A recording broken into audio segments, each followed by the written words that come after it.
Praise the Lord.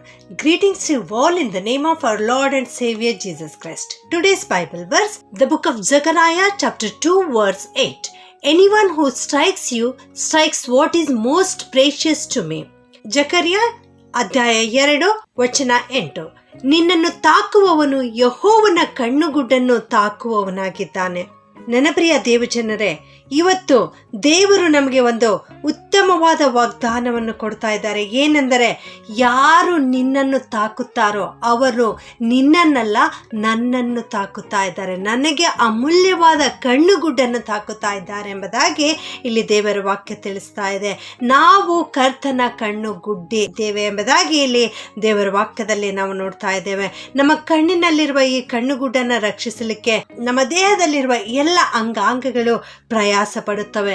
ಪ್ರಕೃತಿ ದತ್ತವಾಗಿಯೇ ಕಣ್ಣುಗಳು ಹಣೆಯ ಕೆಳಗೆ ಸುರಕ್ಷಿತವಾಗಿ ಮೂಳೆಗಳ ನಡುವೆ ದೇವರು ಸೃಷ್ಟಿಸಿದ್ದಾನೆ.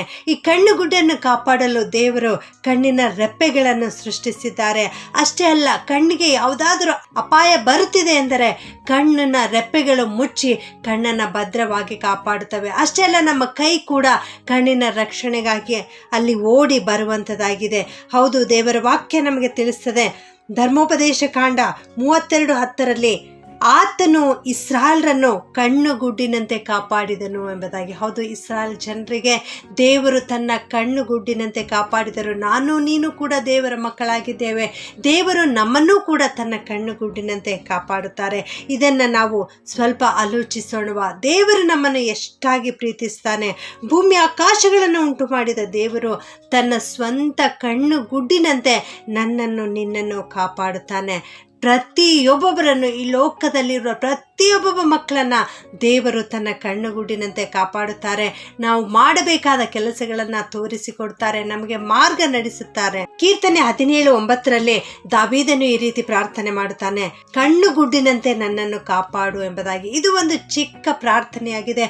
ಈ ಪ್ರಾರ್ಥನೆ ನಾವೆಲ್ಲರೂ ಕೂಡ ಮಾಡುವಂಥವರಾಗಿದ್ದೇವೆ. ತಂದೆ ತಾಯಿಗಳು ತಮ್ಮ ಮಕ್ಕಳಿಗೆ ಈ ಪ್ರಾರ್ಥನೆಯನ್ನು ಕಲಿಸಿಕೊಡುವಂಥವರಾಗಿದ್ದಾರೆ. ಹೌದು, ನಾವು ಕೂಡ ಈ ಪ್ರಾರ್ಥನೆ ಯಾವಾಗಲೂ ನಮ್ಮ ಜೀವಿತ ಕಾಲವೆಲ್ಲ ಪ್ರತಿಯೊಬ್ಬರು ಮಾಡಬೇಕಾದ ಪ್ರಾರ್ಥನೆ ಇದಾಗಿದೆ. ದೇವರೇ, ನಿನ್ನ ಕಣ್ಣುಗುಡ್ಡಿನಂತೆ ನನ್ನನ್ನು ಕಾಪಾಡು ಎಂಬುದಾಗಿ ನಾವು ದೇವರ ಬಳಿ ಪ್ರಾರ್ಥನೆ ಮಾಡುವಂಥವರಾಗಿರಬೇಕು. ಇಲ್ಲಿ ದಾವೀದನು ಎಷ್ಟು ಸ್ಥಿರ ಚಿತ್ತದಿಂದ ಪ್ರಾರ್ಥಿಸ್ತಾ ಇದ್ದಾನೆ. ಈ ಪ್ರಾರ್ಥನೆ ಮಾಡುವಾಗ ದೃಢ ಚಿತ್ತದಿಂದ ಅವನು ಪ್ರಾರ್ಥನೆ ಮಾಡ್ತಾ ಇದ್ದಾನೆ. ಅವನ ಜೀವಿತದಲ್ಲಿ ಒಂಟಿತನ ಇತ್ತು, ಅನೇಕ ಹೋರಾಟಗಳು ಅವನ ಜೀವಿತದಲ್ಲಿದ್ದವು. ಅವನು ಇನ್ನೂ ಬಾಲಕನಾಗಿರುವಾಗ, ಯೌವನಸ್ಥನಾಗಿರುವಾಗ, ತನ್ನ ತಂದೆಯ ಕುರಿಗಳನ್ನು ಮೇಯಿಸುವಾಗ ಅರಣ್ಯದಲ್ಲಿ ಒಬ್ಬಂಟಿಗನಾಗಿ ಕಾಲ ಕಳೆಯಬೇಕಾದಂಥ ಪ್ರಸಂಗ ಅನೇಕ ಸಾರಿ ಅವನಿಗೆ ಒದಗಿ ಬರುತ್ತಾ ಇತ್ತು. ಅರಣ್ಯದಲ್ಲಿ ಅವನು ಕುರಿಗಳನ್ನು ಮೇಯಿಸುವಾಗ ಕರಡಿಗಳೊಂದಿಗೆ, ಸಿಂಹಗಳೊಂದಿಗೆ ಹೋರಾಡುವಂತಹ ಪ್ರಸಂಗ ಅವನಿಗೆ ಬರ್ತಾ ಇತ್ತು. ಆದ್ದರಿಂದಲೇ ಅವನು ಈ ರೀತಿ ಪ್ರಾರ್ಥನೆ ಮಾಡಿರುವುದರಿಂದ ದೇವರು ಅವನನ್ನು ರಕ್ಷಿಸಿದನು. ಅವನು ಯಾವಾಗಲೂ ಈ ಪ್ರಾರ್ಥನೆಯನ್ನು ಮಾಡುವಂಥವನಾಗಿದ್ದನು. ದೇವರೇ, ನನ್ನನ್ನು ನಿನ್ನ ಕಣ್ಣು ಗುಡ್ಡಿನಂತೆ ಕಾಪಾಡು ಎಂಬುದಾಗಿ. ಅಷ್ಟೇ ಅಲ್ಲ, ಅವನ ಜೀವಿತದಲ್ಲಿ ಅರಸನಾದ ಸೌಲನಿಂದಲೂ ಕೂಡ ಭಯ ಇತ್ತು. ಅರಮನೆಯಲ್ಲಿ ಅವನು ಜೀವಿಸುವಾಗ ಭಯದಿಂದಲೇ ಜೀವಿಸಬೇಕಾಗಿತ್ತು. ಹಲವು ಸಾರಿ ಆ ಅರಸನಾದ ಸೌಲನು ಈಟಿಯಿಂದ ದಾವೀದನನ್ನ ಚುಚ್ಚಿ ಕೊಲ್ಲುವುದಕ್ಕೆ ಪ್ರಯತ್ನ ಮಾಡಿದನು. ಆಗಲೂ ಕೂಡ ದೇವರು ಅವನನ್ನು ರಕ್ಷಿಸಿದನು. ಯಾಕೆ ಗೊತ್ತಾ? ದಾವೀದನು ದೇವರಿಗೆ ಪ್ರಾರ್ಥನೆ ಮಾಡುವಂಥವನಾಗಿದ್ದನು. ಯಾವಾಗಲೂ ಈ ರೀತಿ ಪ್ರಾರ್ಥನೆ ಅವನು ಮಾಡುತ್ತಾ ಇರುವುದರಿಂದಲೇ ಅಂಥ ಒಂದು ಅಘೋರವಾದ ಮೃತ್ಯುವಿನಿಂದ ದೇವರು ಅವನನ್ನು ತಪ್ಪಿಸಿ ಕಾಪಾಡಿದನು. ಅಷ್ಟೇ ಅಲ್ಲ, ಮುಂದೆಯೂ ಕೂಡ ಸೌಲನು ಒಂದು ಮೃಗಕ್ಕೆ ಬೇಟೆಯಾಡುವ ರೀತಿಯಲ್ಲಿ ದಾವೀದನ ಜೀವವನ್ನು ಬೇಟೆಯಾಡಲಿಕ್ಕೆ ಪ್ರಯತ್ನಿಸ್ತಾ ಇದ್ದನು. ದಾವೀದನನ್ನು ಕೊಂದು ಹಾಕಲು ಹುಡುಕುತ್ತಾ ಇದ್ದನು. ಒಂದು ದೊಡ್ಡ ಸೈನ್ಯದೊಂದಿಗೆ ಬಂದು ದಾವೀದನನ್ನು ಹುಡುಕುತ್ತಾ ಇದ್ದನು.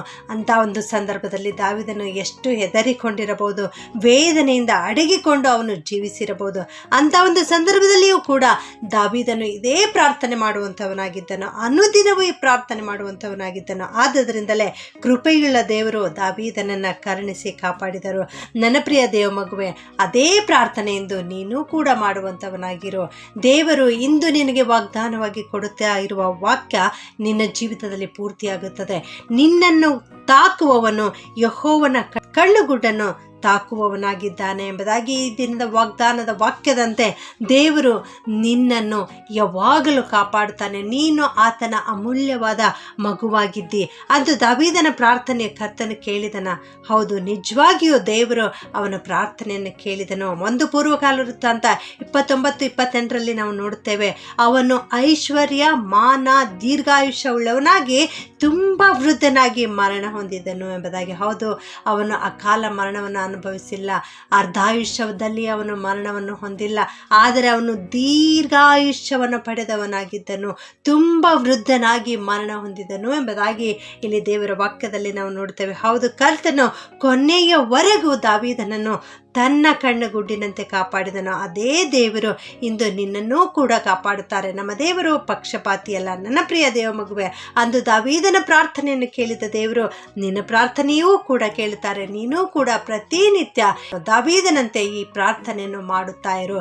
ದೇವರೇ, ನಿನ್ನ ಕಣ್ಣುಗುಡ್ಡಿನಂತೆ ನನ್ನನ್ನು ಕಾಪಾಡು ಎಂಬುದಾಗಿ ನೀನು ಪ್ರತಿನಿತ್ಯ ಅನುದಿನವೂ ದೇವರ ಬಳಿ ಬಂದು ಪ್ರಾರ್ಥನೆ ಮಾಡುವಾಗ ಖಂಡಿತವಾಗಿಯೂ ನೀನು ಹೋಗುವಾಗಲೂ ಬರುವಾಗಲೂ ಪ್ರತಿಯೊಂದೊಂದು ಕ್ಷಣದಲ್ಲಿಯೂ ದೇವರು ನಿನ್ನೊಂದಿಗಿದ್ದು ನಿನ್ನನ್ನು ಕಾಪಾಡುತ್ತಾರೆ. ಪ್ರಾರ್ಥನೆ ಮಾಡಿಕೊಳ್ಳೋಣ. ಪ್ರೀತಿಯ ಪರಲೋಕದ ತಂದೆಯೇ, ಸರ್ವಶಕ್ತನಾದ ದೇವರೇ, ನಿನಗೆ ಸ್ತೋತ್ರಪ್ಪ. ಅಂದು ಇಸ್ರಾಯೇಲರನ್ನ ನಿನ್ನ ಕಣ್ಣುಗುಡ್ಡಿನಂತೆ ಕಾಪಾಡಿದ ದೇವರೇ, ನಿನಗೆ ಸ್ತೋತ್ರಪ್ಪ. ದಾವೀದನು ದೇವರೇ, ನಿನ್ನ ಕಣ್ಣುಗುಡ್ಡಿನಂತೆ ನನ್ನನ್ನು ಕಾಪಾಡು ಎಂಬುದಾಗಿ ಬೇಡಿದಾಗ ಅವನ ಆಯುಷ್ಯ ಪೂರ್ತಿ ಕಾಪಾಡಿದಂಥ ದೇವರೇ, ನಿನಗೆ ಸ್ತೋತ್ರಪ್ಪ. ಇಂದು ಈ ವಾಕ್ಯ ಕೇಳಿಸಿಕೊಳ್ಳುತ್ತಿರುವ ನಾವೆಲ್ಲರೂ ಕೂಡ ಈ ಪ್ರಾರ್ಥನೆಯನ್ನು ಮಾಡುತ್ತಾ ಇದ್ದೇವೆ. ದೇವ, ನಿನ್ನ ಕಣ್ಣುಗುಡ್ಡಿನಂತೆ ನಮ್ಮನ್ನು ಕಾಪಾಡು ಸ್ವಾಮಿ, ರಕ್ಷಿಸು, ಕಾಪಾಡು, ನಮ್ಮೊಂದಿಗಿರೋ ಕರ್ತನೆ. ಈ ವಾಕ್ಯ ಕೇಳಿಸಿಕೊಳ್ಳುತ್ತಿರೋ ಪ್ರತಿಯೊಬ್ಬೊಬ್ಬರನ್ನು, ಅವರ ಕುಟುಂಬ, ಮಕ್ಕಳೆಲ್ಲರನ್ನ ನಿನ್ನ ಕಣ್ಣುಗುಡ್ಡಿನಂತೆ ಕಾಪಾಡಬೇಕಾಗಿ ಯೇಸುವಿನ ನಾಮದಲ್ಲಿ ಬೇಡುತ್ತೇನೆ ತಂದೆಯೇ, ಆಮೆನ್.